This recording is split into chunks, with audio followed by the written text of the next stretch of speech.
afternoon. Hi.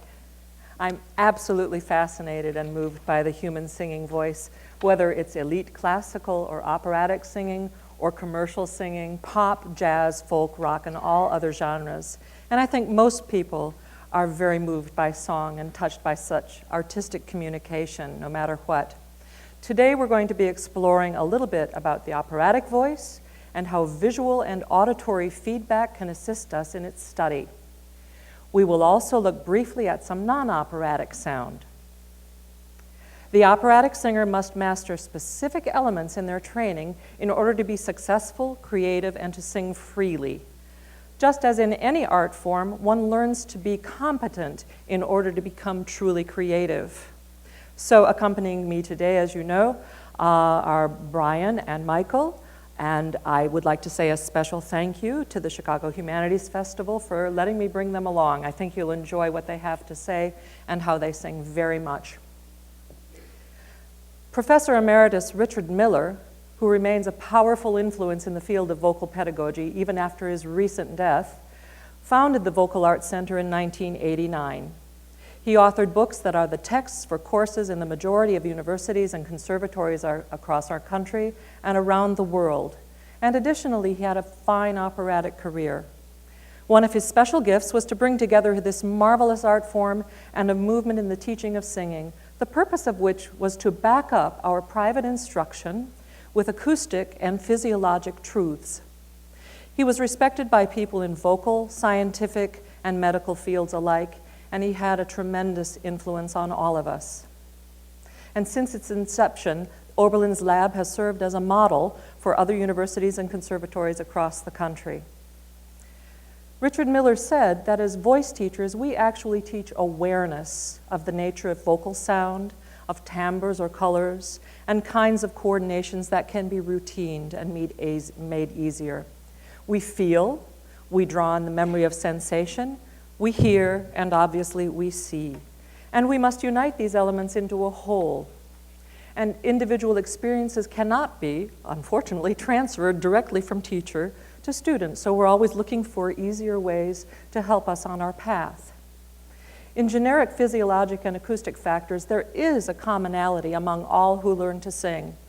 The student is the producer and critical listener, and he or she is preoccupied at first with how he or she is producing sounds. The teacher diagnoses, if you will, and prescribes maneuvers that will help. Then the student has to go back and remember retrospectively what he or she did in order to find that new sensation and that new sound. Another interesting thought that I would share with you today is that the voice was really never the hidden instrument. We sing with our entire body, not just our larynx. And as teachers, we examine stance, head, neck, torso, legs, feet, and their positions, our articulators, tongue, jaw, lips, mouth opening, the relative position of the larynx, and the shape of the vocal tract. And the vocal tract is quite simply from the vibrator, the vocal folds, out to the exit, your mouth and your nose, okay? So for hundreds of years, we've used our ears and eyes as well as the mirror to do this. Now most voice studios have CD burners, simple recording devices, video cameras available to them so that the singer can refer back to this information after the lesson is finished. And this is further expanded by playback analysis, such as what you'll see today, which augments our learning with immediate, real-time visual biofeedback, if you will. Now, I'd like to note for you that rarely at Oberlin are voice lessons taught in the lab. None of us keeps this equipment in our office. We teach quite normally, thank you very much. We don't hook our students up to machines, okay? Not all recorded lessons are taken up to the lab, but the common knowledge is shared by all of Oberlin's singers and teachers and through introduction sessions as freshmen and the technology as applied to lyric diction and pedagogy. And it greatly facilitates our work. And then a good number of students choose to visit the lab on a very regular basis. Students can also bring their recordings from CDs, DVDs, use their iPods to watch and listen fine singers in conjunction with our software applications. Now, let's not forget here today that our mission to become singers is artistic. And this, again, competence leads to such creativity. And the young singer has so much knowledge and facility to acquire in a short amount of time. It's really quite amazing what they have to do.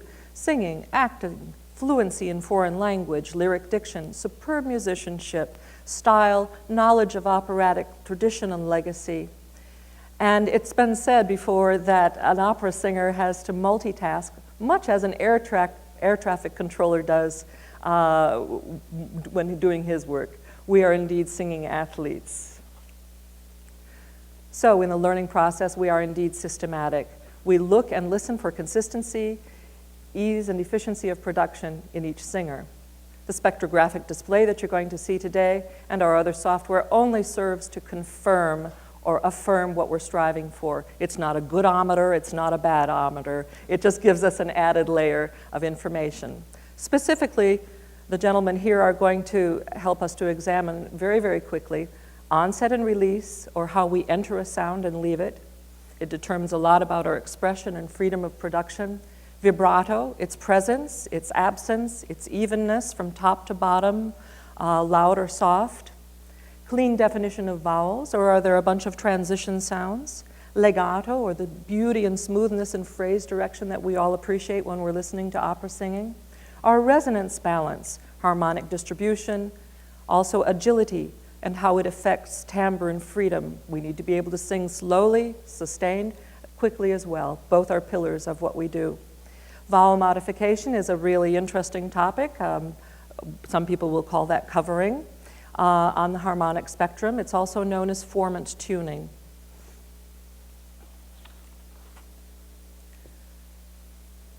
Again, we don't believe in using Voce Vista, which is one of our softwares, or K-Pentax, to tune our voices to a particular formant. In other words, how we shape our vocal tract in coordination with what we're doing with our breath and the volume. But rather, the voice teacher and the student proceed carefully over a long period of time and note that student's best sound. And again, we go to the lab for this affirmation. Commercial singers, interestingly enough, usually do not formant tune, but use microphones and sound systems. Although there are some musical theater legit singers who certainly do formant tune. And this is not really a value judgment on our part at all. It's just a different and equally legitimate kind of singing. Okay?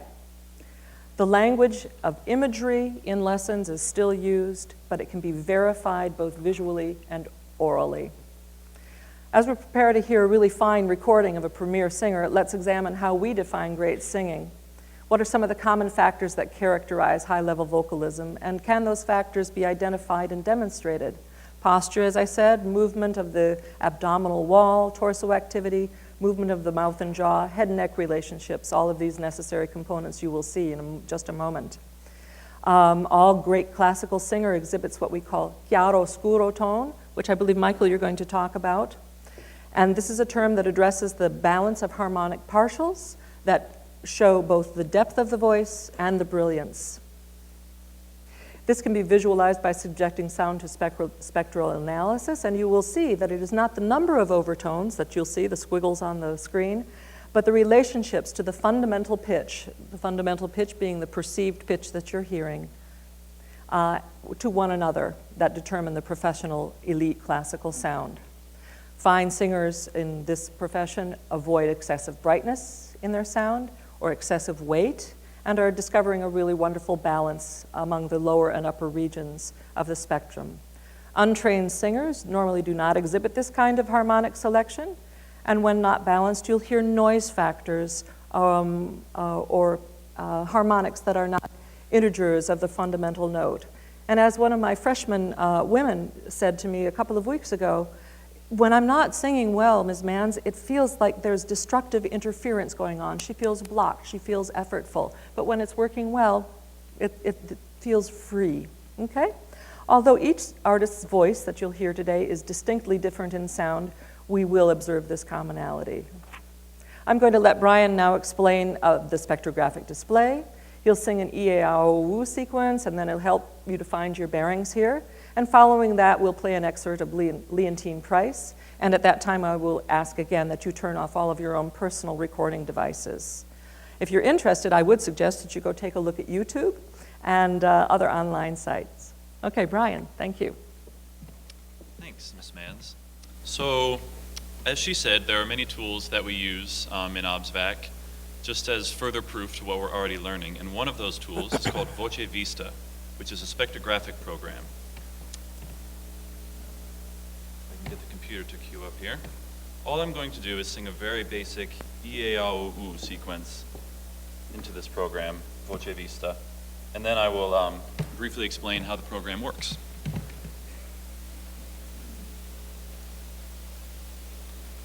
E-A-O.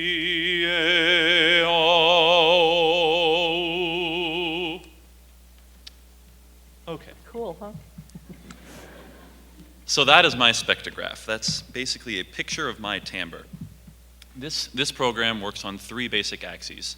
There is the horizontal axis, which is read from left to right, and it represents 8 seconds of real time. So that's the last 8 seconds of captured time.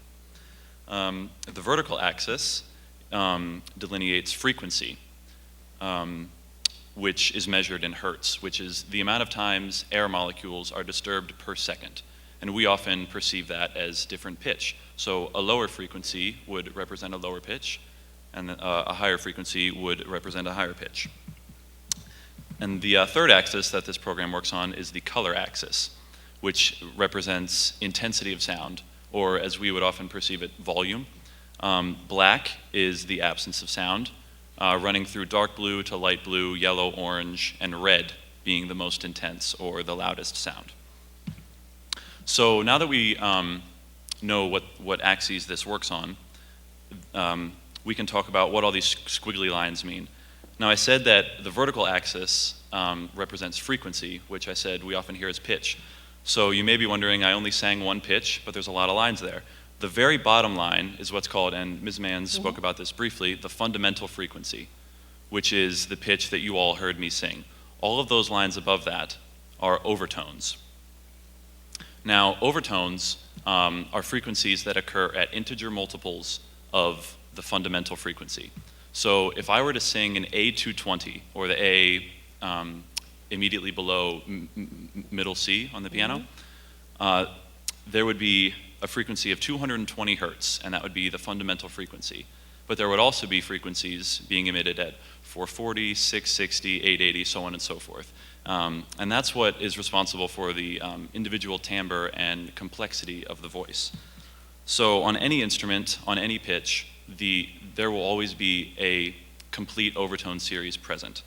What's special about vocalists, though, is that we can very simply highlight certain overtones or certain groupings of overtones by doing very simple things with our vocal tract. So I think Michael is going to elaborate a little bit further. Thank you, Brian. So as we were saying, the singer, the human voice, is unique because our vocal tract is malleable. And because of this malleability, we're able to highlight certain areas and create certain areas of acoustic strength. These areas are then known as formants. So we're intensifying certain harmonics. So there are three major formants that are important for the human voice. Brian's spectrograph is an excellent example, and I can very easily show you exactly what these are. So the first formant is this first squiggly line, the fundamental frequency, and then the first two above it. This is basically what's responsible for the depth, richness of your voice. It's also known as the fingerprint of the voice, so it's actually responsible for our individual timbres and sounds. It's how we're able to distinguish one singer from another. The region above this, particularly with this large area of black space here, is the second formant. This is also commonly referred to as the vowel-defining formant. You'll notice that the color, the intensity here on this chart, descends from the upper left to the lower right. You can see that though it's all blue, the upper left is brighter, and then as you move from left to right, the lower right is brighter. This is what's called the vowel sequential diagonal. Now this occurs because front vowels, such as E and A, are intensified at higher frequencies than that of back vowels, O and U. Sort of in layman's terms, if you merely say the vowel sequence in your seats, E, A, A, O, U, you will notice that the blade of your tongue moves from the front of your mouth to the back. And this vowel sequential diagonal mimics that movement. And then this area above it, which is basically the third, fourth, fifth formants, is what's known as the singer's formant. And this, in conjunction, as we'll be talking about chiaroscuro, this is what's responsible for the ring, the ping, the spin, the brilliance of the voice. All these terms that you may have heard or will hear. This is particularly important for elite classical singing because, as you may know, we do not use external amplification. So we basically need a way to carry over an orchestra. Most orchestral sounds cut out at about 2,800 hertz. So the presence of singer's formant above 2,800 hertz, you can see that's about 2,800 hertz there, means that Brian will be heard over orchestral sound and won't be covered up by it. This is particularly important for us as, again, we don't use microphones. So do we want to maybe play Yes. Leontine Price So, now? yes, Leontine Price really provides us an incredible voice lesson, superb vocal technique and communication. She performs with great personal dignity and expression, and this is in part achieved by the physical quietude of her body. You'll notice that there's no chest displacement. In other words, she's not heaving up and down, doesn't look effortful. And she's in the classic breath management, quote, position or carriage. She remains in the sense of appoggio, which means to lean. Watch her abdominal region as she inhales. There's no inward pulling nor outward pushing as she is in breath renewal for the long phrases she sings. There's minimal torsal movement. Also notice the beautiful accuracy of her vowel definition as she's tracking the laryngally produced sounds with the vocal tract. She's not thinking necessarily about this, of course, but it just happens very, very beautifully. Notice the postures of her mouth and jaw and how she shapes that malleable tube from our vocal folds up and out to the exit. The mouth and jaw allows phonetic aspects to determine the mouth position. There's no one ideal mouth position or posture. She's not in a fixed smile or a hung jaw. She opens her mouth for ascending pitches, but does not lose her vowel integrity. In other words, we can recognize what she's singing. So it's quite wonderful.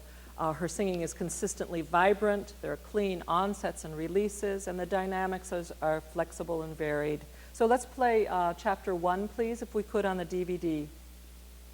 This is a very, very moving recording to me. Incredible communication, and I learn something literally every time I watch and listen. I hope you enjoy it as much as I do.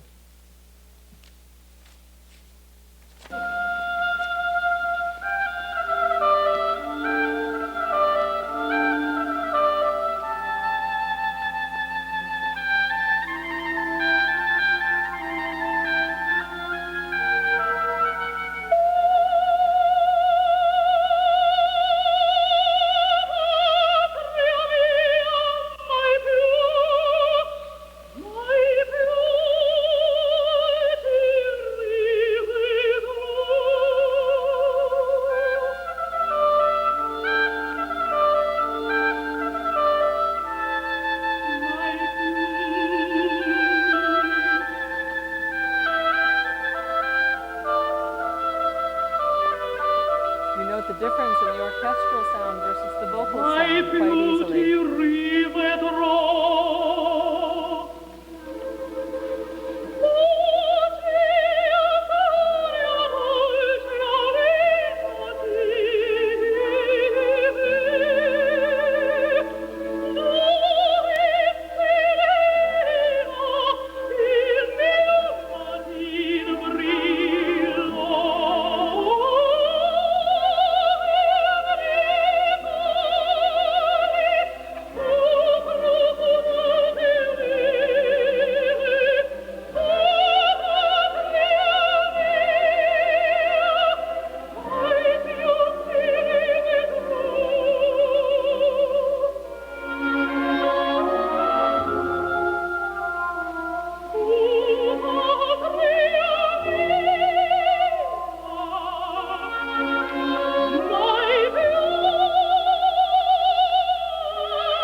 that perfection?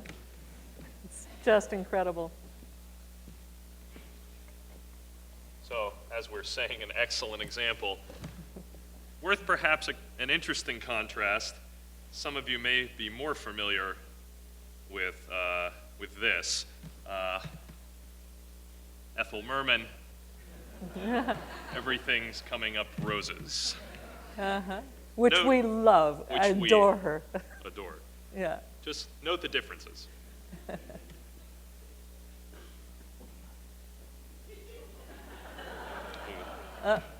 Sorry. Oh, hold on.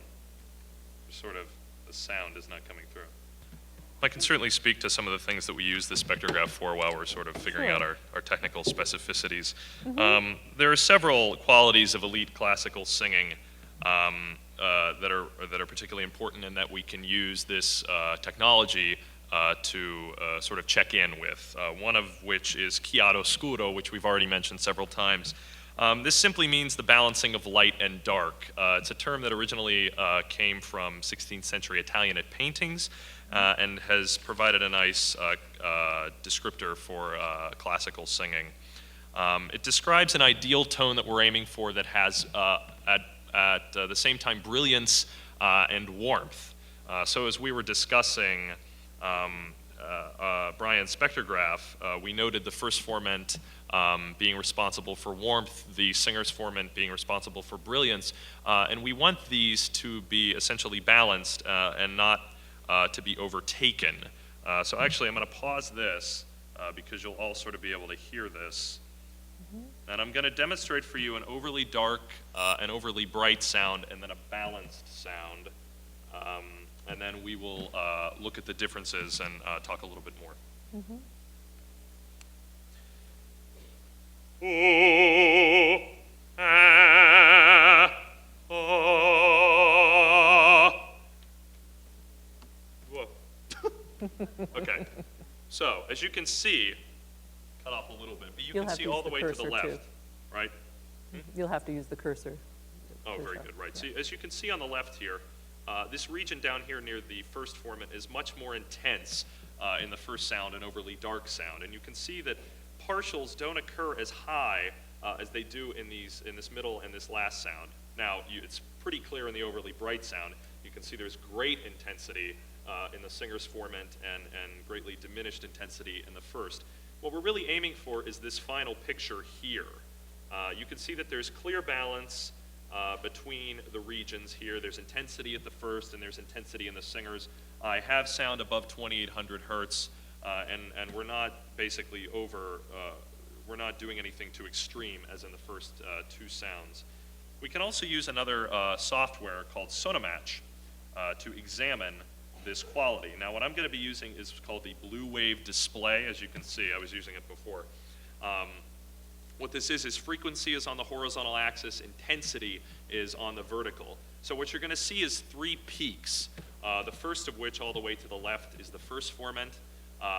The one that's all the way to the right is the singer's formant, and then the one in the middle is the second formant, the vowel-defining formant. And what you'll notice, this is in real time, what you'll notice is that the middle peak is going to shift from the right to the left, as we discussed in the spectrograph, mimicking the vowel sequential diagonal, and the peaks at the left and the right should remain relatively at the same height, which would indicate a balanced sound.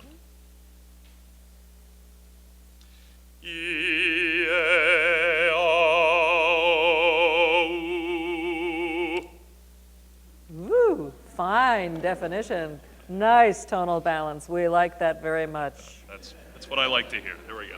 Maybe you'll get an A. Maybe. All right, don't pay any real attention to the vowel that pops up at the end. That's sort of not what we're looking for. Has to do with speech, actually. These Yeah. are speech So anyway. softwares. So that pretty much covers balance of sound. As you can see, these programs can help us see if we're producing sounds that are overly dark or overly bright. We are really aiming for balance, which is a key to healthy singing. Another thing that we can examine, of course, is vowels and vowel differentiation and vowels through the scale. I'm going to stay in Sonomatch here, or actually no, I'm going to move to the spectrograph first and talk a little bit about vowel definition. So what we're doing is I'm going to sing E and oo, okay? And then we're going to examine sort of the properties of this. E, U, E, U. Okay, so we can see this is a fairly balanced sound. Key to note here with vowels is you can see that there's this line right here, right? In between E and U, that's indicating sort of a clear transition. What we don't want is any sort of transitional noises, any diphthongization. Sort of E, U, E, U. We want the transitions to be clear and crisp. And we can also see, as we've been talking, you know, the singer's formant remains relatively balanced, and there's no real loss of sound in between vowels. So another way that we can examine this is by using the actual vowel chart. So let me just pull this up. Okay, so this was actually created, it's an average of several thousand people who came in and spoke their vowels. And so we created an average. These symbols here, if you're familiar, are from the International Phonetic Alphabet. Okay, these represent one phoneme or one sound in the International Phonetic Alphabet. There is a different chart for male and female. It's slightly different, so this is the male chart for Brian and I. And so what I'm going to do here is I'm going to speak my vowels twice and then sing them. Now what we're examining here is an old Italian adage, si canta come si parla, one sings as one speaks. What this simply means is that in the speech inflection range, in the natural pitch range at which I speak, we don't want any over-modification of vowels, which I will show you after this. So what I'm aiming to do here is I'm aiming to have my spoken vowels and my sung vowels in the speech inflection range at relatively the same area on the chart. Note, we are not target practicing. I'm not trying to hit these phonemes right on them. What I'm trying to do is I'm trying to create clusters, essentially, where my sound will be in relatively the same spot. So this should be clear once I do it here. And you're consistent with yourself is Right. also important. That's to know. true. That's very true. E, E, E, A, ah, O, ooh, ooh, ooh. So as you can see, the dots are in relatively the same space. So what this means is that I'm not over-modifying in the speech inflection range. Now, this is a particularly important thing to note. So let me over-modify in the speech inflection range. Oh, please do. I've done this, I'm adept at this one. So. Yes, I know. E, ooh, ooh, ooh. Didn't sound like E or ooh, right, when I sang, right? Okay. So what I'm doing is I'm over-modifying. Now, that being said, aggiustamento, or vowel modification, is very important when we're singing and we're ascending the scale, especially for men, I know. Brian and I, this is a very important thing to look at. So I'm going to use ladies too. Ladies too, Believe absolutely. me. So I'm going to use this vowel chart here, and I'm going to sing a 9-note scale on an E vowel. And I'm going to ask you afterwards whether or not you heard E the entire time, and then we're going to talk about it. E. E. Yes? Did you hear No? E? Somewhat? Mm-hmm. Somewhat? Okay. And the sound had to modify as he ascended and opened his mouth. Right. So, what we're looking at here, right? When we're sort of adjusting up the scale, we can use the vowel chart. What basically happens essentially is that it's either going to modify sort of into the neutral schwa or down to the next most open vowel. We can see this fairly clearly as well. I like to use the spectrograph. We can look to see if we're over darkening or over brightening as we go up.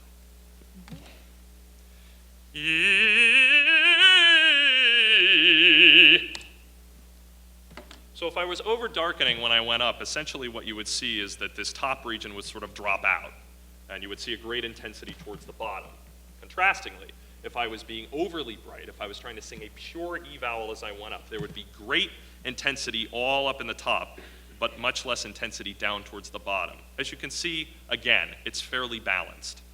So this is particularly important as singers have to sing in a wide range of pitches, not just in speech inflection range. That's right. So this is something to definitely note. I'm going to turn it over to Brian now, who's going to talk about another aspect, onsets and releases. Actually, it might be a good Oh, time that's for good. us We should to go to the DVD and hear another singer, and that would be Leonard Warren. again, this is quite a great voice lesson. So this is the DVD chapter 2. He's an amazing performer. So again, watch the similar things you saw with Miss Price, the postures of his mouth, lips, tongue, jaw, the elevated zygomatic region, in other words, a slight lift around the cheekbones. He's not smiling, he's not grimacing, but this is, you'll be aware of this, helps to keep the tone in balance with a lot of ring and intensity in the singer's formant region, but also good reinforcement of the fundamental. Again, no jaw hanging, no jaw wagging.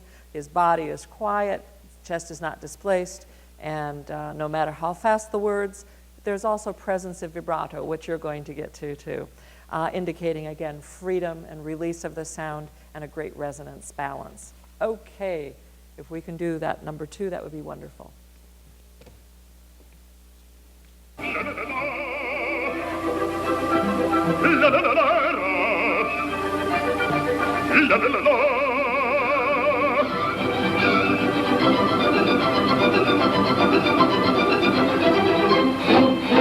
Largo bottone dalla città, largo. Presto bottega che la vai già, presto. Oh, che bel vivere, che bel piacere, che bel piacere. Per un barbiere di qualità, di qualità. Oh, bravo Figaro, bravo l'abismo, bravo! La, fortunatissima verità, bravo! La, fortunatissima per verità, fortunatissima per verità,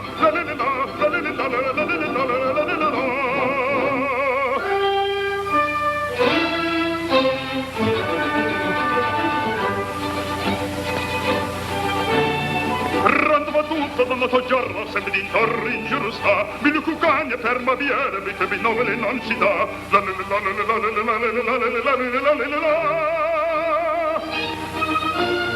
Resa dei pettini, lanci di fobici, a mi comando tutto qui sta, lanci di fobici, resa dei pettini, a mi comando tutto qui sta.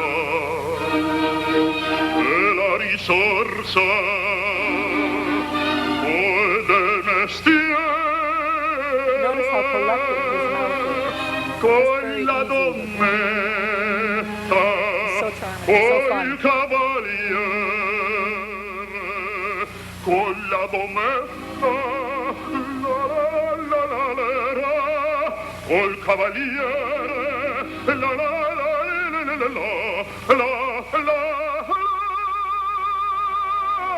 che bel vivere, che bel piacere, che bel piacere.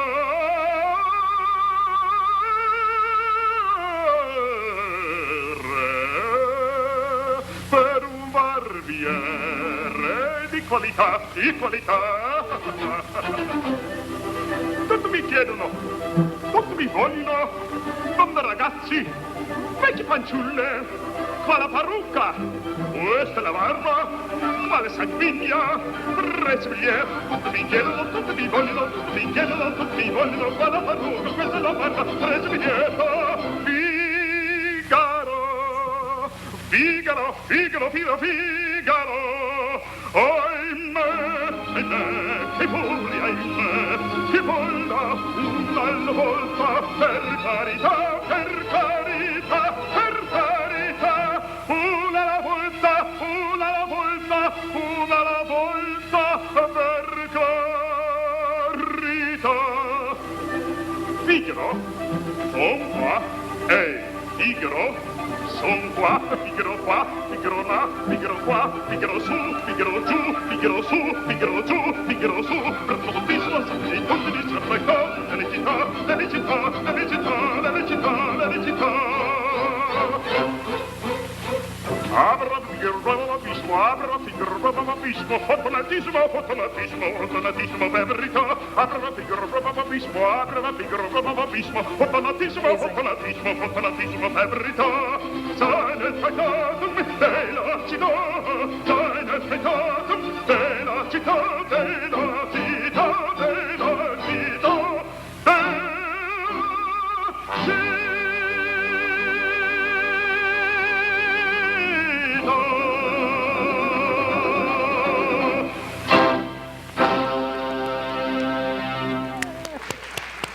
Wasn't television great back in the late 50s and early 60s? Takes me back,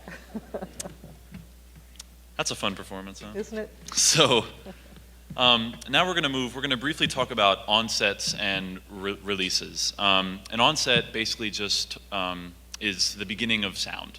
So the very instant that a singer begins singing, and a release, consequently, is the end of sung sound.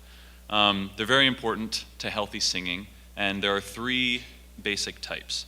There's the glottal onset, sometimes called the hard or pressed onset, which is where the vocal folds come together before air starts moving through them. So it takes a lot of air pressure to violently force them open, and then they slam back together equally violently. And it creates kind of a loud pop or a catch in the voice, which you'll hear in a minute. There's the aspirated or sometimes breathy onset, which is where breath moves through the vocal folds before they come together, creating a breathy sound at the start of phonation, and then the singer eventually, hopefully, works his or her way into their full sound. And then there's the balanced onset, which is ideally the perfect coordination between breath moving through the vocal folds and the vocal folds coming together at that same moment. And that's the ideal, most healthy type of onset. So what I'm going to do is I'm going to open Voce Vista back up, and I'm going to sing, if I can get this reset, I'm going to sing a glottal onset, or the hard one that we talked about, an aspirated onset and release, and then a balanced onset and release. And we will talk about them after I do it. The next aspect it's very important to healthy singing, and it's also a distinct quality of classical elite singing, is the presence of a consistent, even vibrato. So what vibrato is it's a very natural, relaxing mechanism that the larynx does. Okay. I think you're good to go. All right. I'll just finish explaining what vibrato is. It's a natural action where the larynx rocks back and forth. Watch him speak. Go ahead. So what I'm going to do is we will briefly go back to the onsets, and I will demonstrate again. First a glottal onset and release, then an aspirated or breathy, and then a balanced. Ooh. Ooh. Ooh. So, as you can see, the three pictures are all very, very different at the beginning and the end. In the first onset and release, you can see all of the upper overtones are starting to kind of blur together, and it's a very violent, harsh line at the start of the sound. And your ears told you that too, right? That right? pop, that kind of catch Obviously, at the start of the we sound. fatigue very quickly if we do that. So, and then the middle one, conversely, I don't really get into my sound until a good second or two into the phonation. So the fundamental frequency is present because I was singing a pitch, but all of the upper overtones aren't present because my tone was so breathy. And likewise, the same thing happened at the end. And then in this balanced onset and release, the fundamental frequency is present, as are these upper partials, pretty much the whole time. Right. And it probably sounded more balanced and easy and healthy as well. And this determines a lot of our vocal health, and so as voice teachers, we're also always looking for healthy production. We are also always looking for vibrancy, if I might say. Could you just demonstrate for us what a straight tone looks like? Yes, absolutely. And then you've noticed all of these squiggles, right? That is just the presence of vibrato. We're looking for consistency of vibrato from high to low tones, fast notes, short notes, whether we're singing with agility or sostenuto. We'll probably, just because of some of our delays, move through this a little bit more quickly than we would. But So what I'll do is I'll just sing a very brief straight tone and then one with vibrancy, and you'll see a very clear difference. Ooh, ooh. So obviously the first one was the straight tone. The second one was the one with vibrato. And there are three basic ways that we can measure this that I'll very, very quickly go over. We're looking for the consistency of the vibrato, which isn't necessarily quantifiable on the spectrograph, but we're looking for a consistent rate of vibrato, which is something that we can quantify. if we capture 1 second of time and count how many full oscillations occur in that Right. second. However, as a voice teacher, I would say there is a certain range that our ear hears as normal, but I never tell my students that they have to match a certain rate. What we look for is the freedom within their own voices. It's determined in part by just the person, their morphology, the size of the voice, and so forth. You know what might be very interesting for us right now is Sure. if you would sing a little bit of your Quetzal. Sure. And sing some of it, just a phrase of it vibrantly and a phrase with straight tone interpolations, especially on the shorter note values. Yeah, Can you sure. sing something that's a little bit syllabic for us really quickly? Yep, sure. Yeah, sure. I'm putting him on the spot. I'll just pick it. Always think about the dowry when you're looking for a wife. Okay. Pay no An attention to the interesting lyrics. translation, and we won't go into the plot right now. Okay, I think that looks like a very good phonation. I mean, look at the vibrancy that is there. You can see the consonant articulation. There are very few, actually, relatively, straight-held tones. Could you sing it in a less I would love to. professional manner, please? I would love to. Thank you.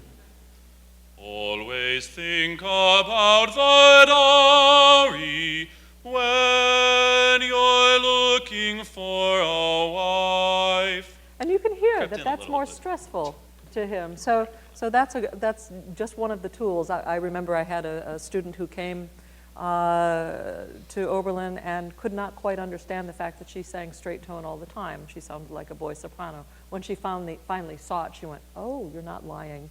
So, okay, let's move ahead if we can. You've shown legato. You've shown your vibrato. What else do we have to add here? You were going to do some agility and some messe di voce. Okay? Why don't you do some of that, if you will? And then you can do the messe di voce. Okay? Messe di voce is an important exercise for all of us to be able to accomplish. It's one of the more advanced ones in which the singer enters the phrase very, very softly, does a crescendo, and then a very beautiful diminuendo, and it's the diminuendo that's hard to do. So, but agility, as we're saying, is one of the pillars of our abilities as singers. We have to be able to sustain in a beautiful legato fashion, but if we can't move the voice, that's also a sign that something's amiss. We never want to sing with stiffness or rigidity. Everything has to be at the ready. So, sing agilely, please. And I may add to that, I do a lot of agility to work to make my legato unhindered. Sometimes I find when I sing sustained, I can sometimes hold or catch. Right. And I tend to use agility frequently to make sure that my voice is buoyant. So I'm not sure of the buoyancy of it right now, but we'll see how this ends up. Okay, so this is just a quick passage from a Handel aria, Sorge in Fausto una Procella, from Orlando. And this is sort of like gets done in concerts now, essentially. Ogni corde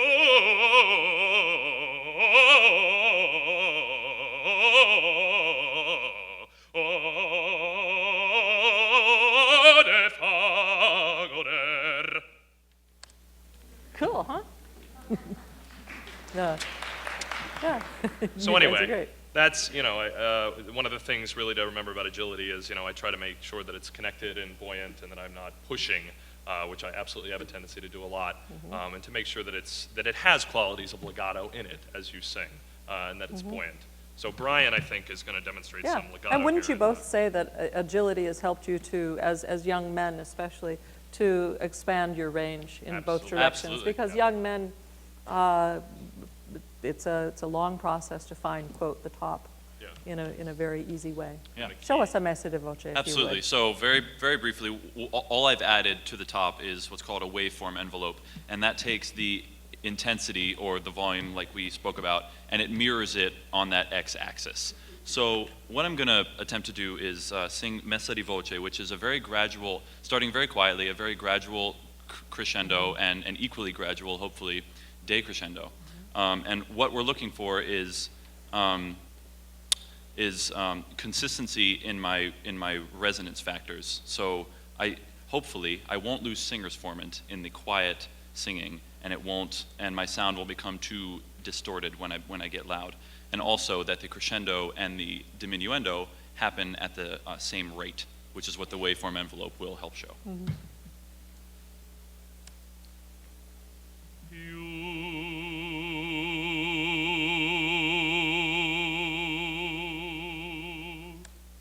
Waveform envelope didn't really cooperate. Maybe I didn't have the mic close enough. But we Oh, it's can good. see that I still do have singers formant, even in my very quietest dynamic level at the beginning and the end. It dropped out a little bit, could have been a little better, but the overall aim is to keep a balance between the first formant and the singer's formant. through Beautifully done, really. all ranges, all dynamic levels, all vowels. Yeah, That's Messa di that was Voce. very, very beautiful. Did you want to do a really quick, while I'm asking you to do one more cue on a DVD, we would go to the fourth one, but would you sing some sausages for me, please? Oh, absolutely. So, It's my favorite thing.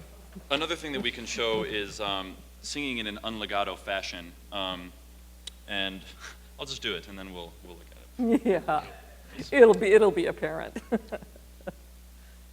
Cara mia ben. As you can see, there are total absences of sound, nearly, in the waveform envelope, and all of my resonance cuts out when I am going to articulate and then do articulate each consonant. A more ideal picture would maybe be one more like this. Cara mia ben. So you hopefully clearly heard every consonant, but they didn't necessarily get in the way of my line of vowels. Mm-hmm. Beautifully done. You know, one of the most phenomenal singers of our time passed away very recently, and that is Joan Sutherland. And we have another recording of her singing Bel raggio lusinghier. What a loss to our art. She sings faster than anyone in the world, and her sound is still vibrant.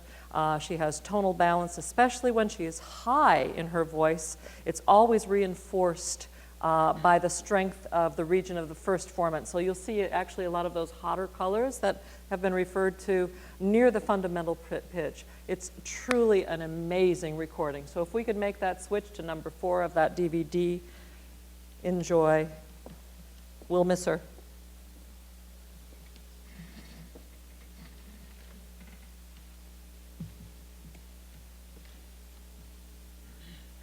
This is another Firestone Hour recording.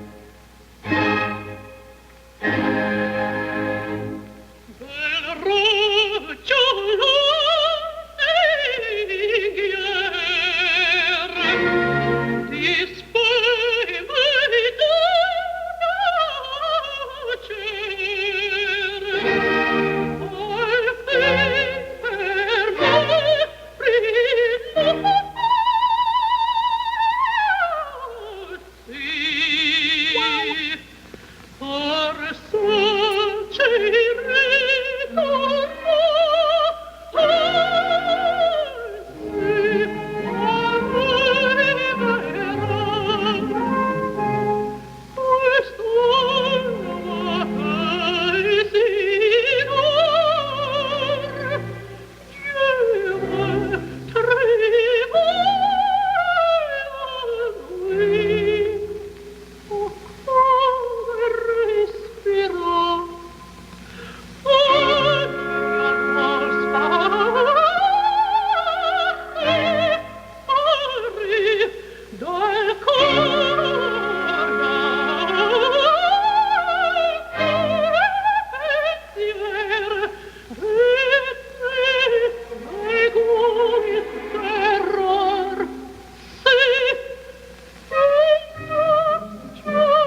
dolce pensiero di quell'istante a te sorrette amate forse come mio cuore dopo il tormento il primo peito di forte amor il primo peito di gioia e amor di gioia e amor di gioia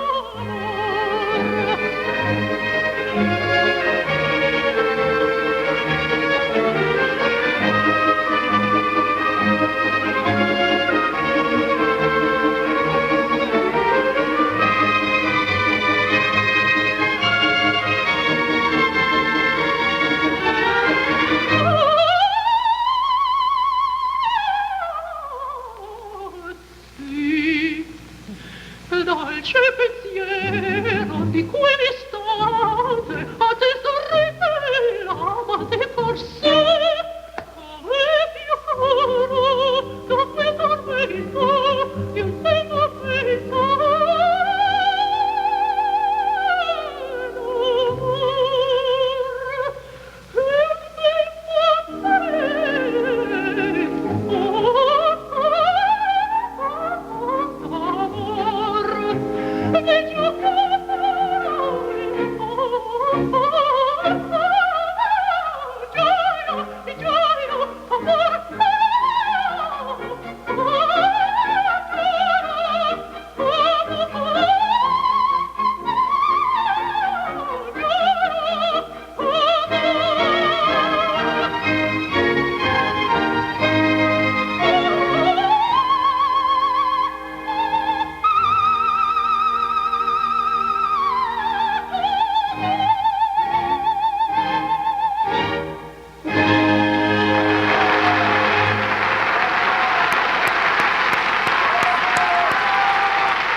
So that concludes our presentation today. There probably is one question that has come to mind, and that is how come she had so few squiggles up there when she was singing high? And it's simply because of the octave displacements. The higher you go, the less acoustic information there is. So if she's singing a high C, for example, that's 1,025 hertz. And so the fundamental is that much higher, and then we have the overtones above that that are going to be fewer. So at any rate, I hope you enjoyed our presentation. I would like to say a special thank you to these really remarkable young men and our singers here. So, aren't they great? Stand up, take a bow.